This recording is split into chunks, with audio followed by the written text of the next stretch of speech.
안녕하세요. 수정팀장입니다. 오늘은 화폐의 가치에 대해서 생각해 보도록 하겠습니다.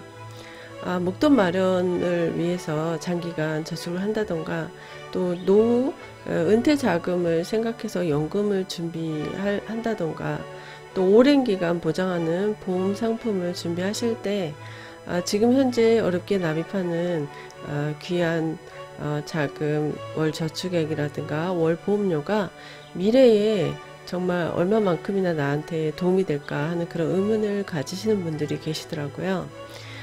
과거 한 30년 전에는 정말 이자율이 높고 IMF 시기에는 또 잠깐 또 엄청나게 높았던 시절이 있었습니다.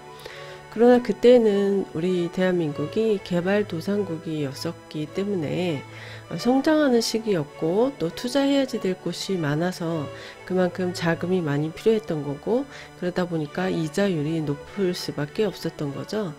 이자율이 높다 보니까 물가 상승률은 점점 높아지고 경제 성장률과 함께 물가 지수도 올라가고 금리도 올라가고 이런 순환이 인플레이션이 계속 되는 그런 상태였던 거죠. 그러다 보니까 그 현금 가치는 급하게 떨어지는 시기였다고 봅니다. 그래서 최근에 제가 드라마를 응답하라 1988을 다시 보게 되는 계기가 됐는데요. 이번에 보다 보니까 덕선이 아빠가 은행에서 근무하는 은행 직원이었는데요. 덕선이 엄마가 적금을 준비한다고 하는데 이자율이 17%라고 얘기를 하더라고요. 지금은 어떤가요? 지금 이자율 1.7% 정도 되나요? 우리가 은행에 예금이 아니라 적금을 붓는데도 불구하고 연수익률이 1.7% 받을 수 있는지 확인해 봐야지 될 것 같아요. 그래서 그때 88년도와 지금 2018년도 말 30년의 갭이 있는데 30년 차이에 이자율이 10배가 되는 거죠.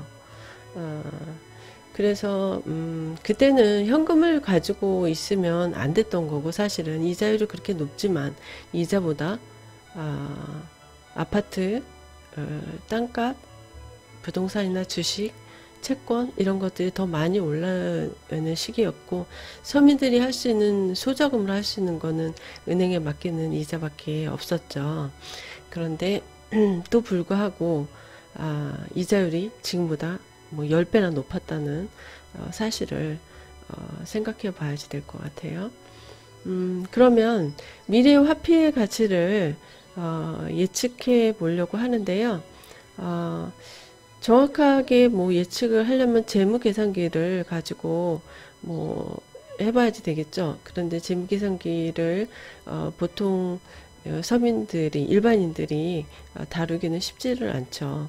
근데 다행스럽게도 통계청에서 통계청 사이트에 들어가면 화폐가치 계산하는 창이 있습니다. 네, 그 창을 통해서 확실하진 않지만 어느 정도 예측할 수 있는 자료를 우리가 얻을 수 있을 것 같습니다. 네, 그러면 통계청 홈페이지에 있는 화폐가치 계산하는 창을 확인해 보도록 하겠습니다.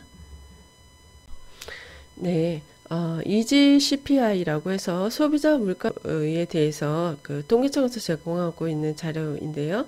이해를 돕기 위한 소비자 물가지수 알아보기 뭐 등등이 있고, 이제 동향 그리고 체험에서 화폐 가치 계산하는 방법이 있습니다. 그 전에 이제 보시면 2018년도 11월 이 기준이 지금 소비자 물가 지수가 104.73으로 나오는데요. 이거는 2015년도를 100으로 기준으로 했을 때 소비자 물가 지수를 표시하고 있습니다. 2015년도에 비해서 2018년도 11월에는 4.73%가 소비자 물가 지수가 올라 있는 상태입니다. 근데 전월 대비 2018년도 10월 대비해서는 0.7%가 내려가 있는 상태이고요. 작년 2017년도 11월 기준으로는 2%가 올라 있는 상태입니다. 이렇게 여러 가지, 그리고 이제 지출 품목별로도 소비자 물가 지수가 나와 있는데, 이런 것들의 그 가중치를 둬서 계산한 그 소비자 물가 지수가 104.73이라고 표시하고 있는 겁니다. 그러면은 처음에 화폐 가치 계산으로 들어가 보겠습니다. 예. 보시면 화폐 가치는 물가의 변동에 따라 변화하며 화폐 가치 변동을 직접적으로 알 수 있는 방법은 없습니다. 네, 다만 소비자들이 구매하는 품목들의 전반적인 물가 변화 지수인 소비자 물가 지수를 이용해서 화폐 가치 변동을 간접적으로 추정할 수 있으며, 소비자 물가 지수 외에 생산자 물가 지수, 쌀, 금 가격을 이용하기도 합니다. 따라서 본 홈페이지에서 제공되는 소비자 물가지수 변동에 의한 화폐 가치 계산 결과는 참고일 뿐이고, 이 결과에 대해서 통계청은 어떤 책임도 지지 않는다라고 쓰여져 있네요. 당연히 그 간접적으로 추정할 수 있는 자료로 보셔야지 되는 게 맞습니다. 네, 그러면은 화폐 가치의 변화를 소비자 물가 지수에 의해 계산해 보겠는데요. 아까도 말씀드렸다시피 2015년도를 100으로 놨을 때의 지수입니다. 기준 시점을 지금 2017년도 연도로 확인할 수도 있고, 월 단위로 했을 때는 이걸 클릭하면 되는데요. 우리 크게 연 단위로 확인을 해 보겠습니다.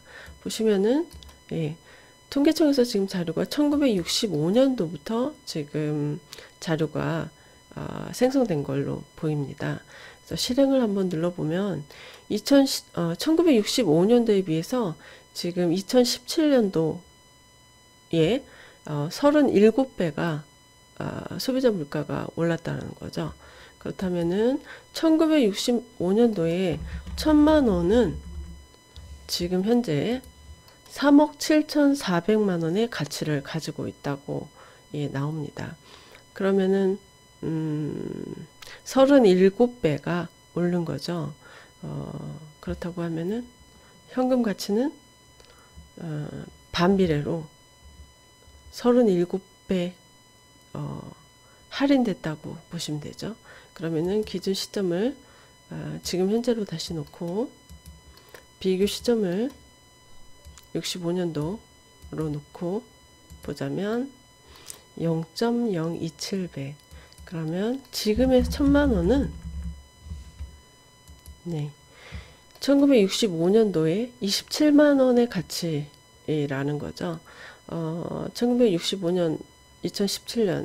그럼 지금 차의 연도가 2027 빼기 1965는 53년 전, 50년 이상 된 동안의 기간에 그 현금 가치가 이렇게 많이 떨어졌다라고 보시면 됩니다. 그런데 앞서도 말씀드렸지만 우리나라는 그동안 개발도상국이었고 이자율이 굉장히 높았었습니다. 근데 최근에는 이자율이 굉장히 많이 떨어졌습니다. 그렇다면 저희가 이 자료를 가지고 10년 단위로 현금 가치가 어느 정도 변화가 있었는지 확인해 보도록 하겠습니다. 일단 비교 시점은 1965년도로 놔두고 10년 단위로 1975년도를 한번 확인해 보겠습니다. 그러면 0.276, 이 앞에 0이 없어졌네요. 그러면 1975년도에 1000만 원은 비교 시점 65년도에 10년 전에 276만 원입니다. 아까보다 좀 갭이 많이 줄어들었죠. 그래도 거의 4배, 10년 동안 4배의 4분의 1로 현금 가치가 줄어들었다라고 생각을 하시면 되는 거죠. 그 다음에 1975년도부터 1985년도까지를 확인해 보겠습니다. 그러면 1985년도에 1000만 원은 75년도에 비해서 75년도에 321만 원의 가치밖에 되지 않는다는 거죠.